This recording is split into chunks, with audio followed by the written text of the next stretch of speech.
This is Tom Duty, middle-aged American living in New Jersey near the Lincoln Tunnel.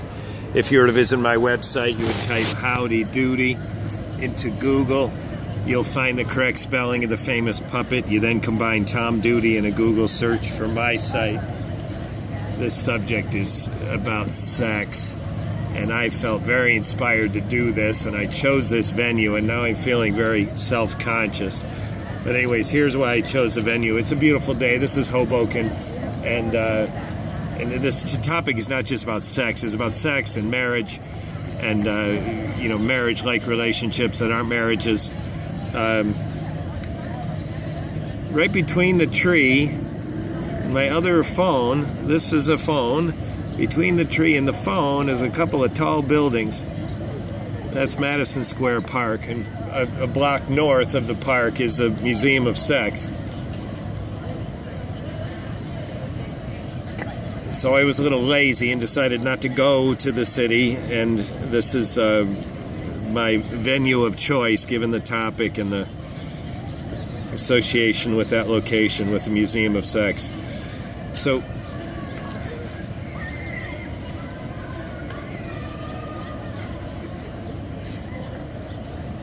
I thought this was also a good idea that I do this out around people. You know, it's this idea of sex, so do it around people. You don't have sex alone. All right, I'm going to try to get through this. So here's this is sort of inspired just by a lifetime of being sexually mature, and so in other words, minus my pre-puberty years and all the years that I've lived since then go into this, but most specifically the Me Too movement. Now, it's the Me Too movement which exposed some ridiculously stupid things that men have done, and women have done for that matter, but mostly men. And so prior to the Me Too movement, I think the ultimate debacle, that's the ultimate is, I rescind that word. One of the most stupid sexual behaviors was Eliot Spitzer. I mean, the guy's governor. He is former attorney general. He knows how crime is investigated. He's being investigated. He's using his cell phone on a credit card that is traceable to him. He's dialing prostitutes out of state, and the FBI is listening in. I mean, this guy was so busted, and he was not only busted, he was in a way that he should have known how to be a better criminal since he had had a career in chasing criminals. So my point in bringing up Eliot Spitzer is this idea that we have a tradition of birds and the bees, giving kids a sex talk about how to have sex. And it's largely out of fashion, or to the extent it's in fashion, it's probably just okay if kids skip it, parents skip it with their kids.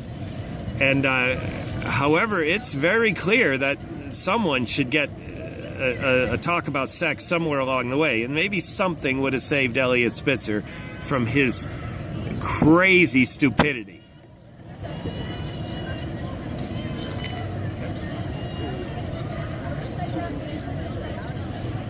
So obviously Eliot did eventually lose his marriage over this, and lost his career, and a colossal stupidity. So what could have prevented it? Who knows? Something was derailed in him, probably also derailed in his marriage, and that's part of my inspiration. So this is kind of that sex talk for not the birds and the bees, puberty age sex talk, but middle-aged man, don't be an idiot sex talk. So here's the reality of a marriage, or a marriage-like relationship. From the outside, it's three things. People cohabitate, they are legally married, or some arrangement that binds them. It's recognized outside of just the two of them. And finally, they have expectations of growing old together.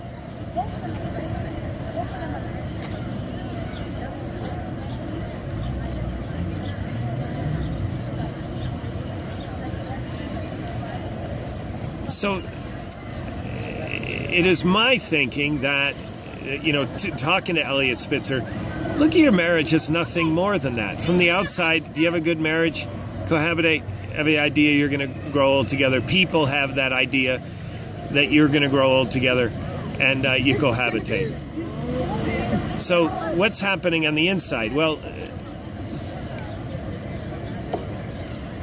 there was a movie with Meryl Streep and Alex Baldwin and Steve Martin, and the movie was called It's Complicated.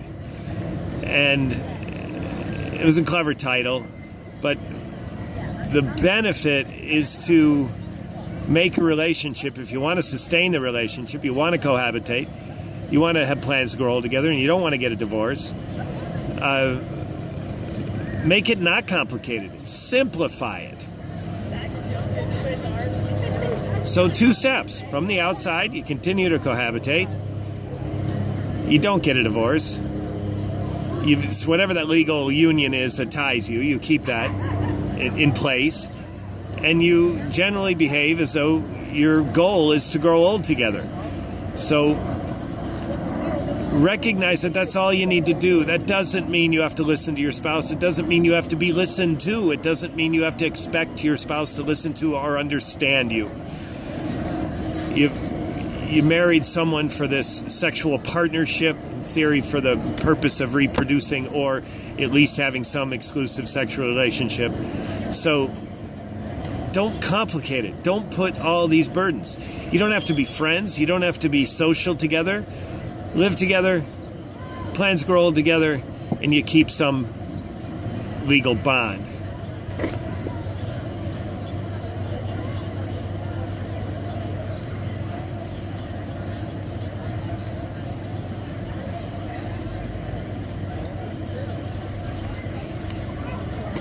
It's complicated. No, it's not. Cohabitate. You keep your union. Plans grow old together. And now the sex part. If you also simplify sex to what is good sex, it doesn't have to be good sex. It has to be sex. And so convert the definition of sex to having orgasms together.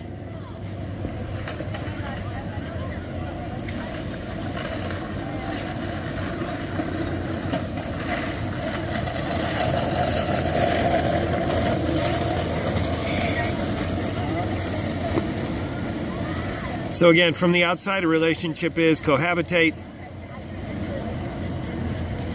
some kind of marriage, legal union, at least a relationship that's recognized as those two are hooked up, and finally an expectation of growing old together. It doesn't mean you have to vacation together. You don't have to share meals together. You don't have to travel together. Just those 3 things, the outside world will think you're married. Converting a sex life into having orgasms together. So think about how simple that is. Listeners, what did Me Too movement tell us? There are Harvey Weinstein, and there was also a legislator in the state of California who followed in a sexual perpetrator, predatory manner, followed a woman in a social setting, a work social setting, into a baño at a party and masturbated in the toilet and wanted her to touch him. They had just met. She believed she gave him no clue that this was anything she was interested in, and he springs this on her, basically comes in the bathroom with his pants down. So what is my point in telling that? I'm also going to bring in Harvey Weinstein. Harvey Weinstein was jerking himself off again and again in front of anyone. This demonstration of masturbation was a part of Harvey's gig. So those are 2 men that got disclosed in a very disgusting way. And so anyways, my point is the male orgasm's pretty easy. So the female's a little trickier, but a recent study released about the lesbian couples and how often they have orgasms together, it's just really high. So lesbian couples have figured out how to do it and make it easy. Also, oral sex, of course, is part of this. So again, the inside, cohabitate, maintain a marriage, plans to grow old together. Don't complicate it. You don't have to eat together. You don't have to travel together. You don't have to have vacation together. Just those three things. Keep your marriage together. Simplify it. Don't expect your wife to understand you. Don't expect your husband to understand you. That's what you have friends for. Get a blog. Those are the types of things that can keep that marriage looking like a marriage from the outside. From the inside, convert sex life into having orgasms together.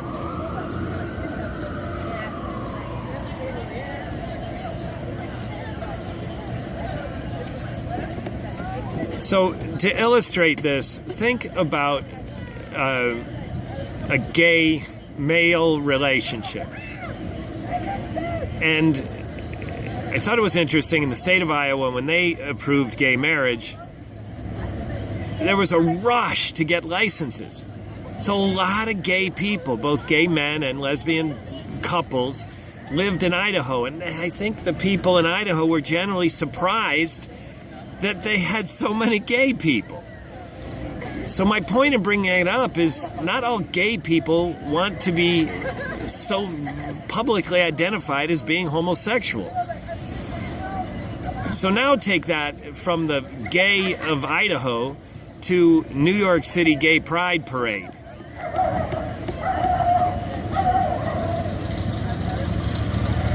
Now listeners, just think of the crazy, overt, in-your-face homosexuality displayed at any of the gay pride parades.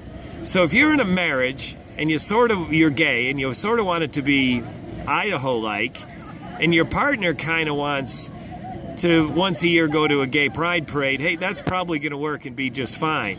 But now your partner kind of wants to be identified as gay and doesn't like this Idaho gay marriage thing. And so now you've got problems in your relationship. So I bring this up because I think it's assumed that all gay men like to suck penis. So here's the idea.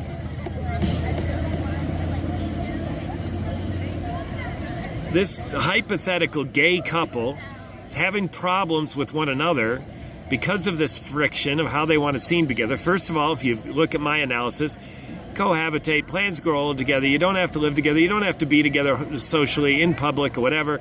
It's still going to create a problem occasionally.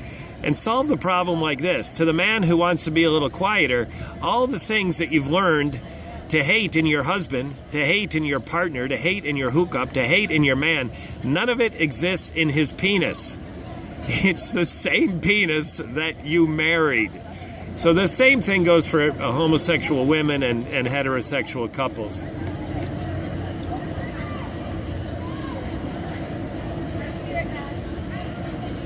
The idea that these problems in the marriage also exist in a sex life, get creative, figure out how to have orgasms together.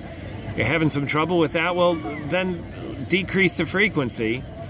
Find something that works in some certainly the lesbian thing and sex toys, that seems to be a winning idea for lesbian women. The heterosexuals, why not? The whole S&M thing, why not? The add a third party, why not? So here's the idea. Why not? Well, I had a conversation with someone recently who ends up saying, describing that the opioid epidemic has you able to get a blowjob and pay for it for $5. So there's the price of a blowjob today for given the opioid crisis. It's a bargain. So think about the cost of not giving a blowjob. Of all of anyone who's hooked up with a man, this would be a heterosexual woman or a gay man. The cost of not sucking penis, if that's what causes your relationship to fall apart, because you boiled it down to its ultimate simplicity. You're going to share orgasms together, and on the outside, you're going to cohabitate. You're going to have plans to grow old together. You're going to keep your legal union together. That's a marriage. Have your own friends. Get out of the social circle that you're having problems with. Don't vacation together. Don't eat together. Just have some agreement and grow old together. And it's probably going to save some thinking like that. Instead of it's complicated, no, make it simple. Redefine what a good marriage is and make it work in that fashion.